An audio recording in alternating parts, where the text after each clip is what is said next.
Morning. Got some sad news about little Freckle, the special chicken, the one who was a bit touched in the head. Thought she was a person. I found her dead yesterday. Less than a year old, in seemingly perfect health. I've been up there the day before to feed them. She was absolutely fine. I went up there yesterday and she'd laid an egg in the morning, but when I found her she was dead on the floor. Still floppy, so she hadn't been gone long. She laid an egg in the morning, so you know whatever happened to her, it was very quick. She wasn't ill or anything like that, you know, beforehand. I was very confused as to what had happened, but when I cracked open that egg that she'd laid, I did find that there were blood spots in the yolk, and the yolk was quite malformed.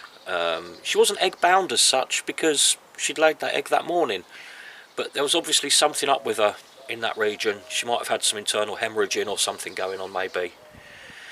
But she's gone now, and she was a very special chicken. She used to jump up and attack me and kick me and bite me until I'd pick her up and stroke her. As soon as I picked her up and stroked her, she was happy as Larry. Very unusual behaviour for a chicken. She'd imprinted on me, and she used to hang around with me on the allotment. So although I don't usually get sad about losing a chicken, it's always unfortunate, but losing Freckle at less than a year old is very sad. So that's that out of the way. I don't have to go explaining now next time I'm up the allotment why she's not there. Here's a little montage. Bye, Freckle.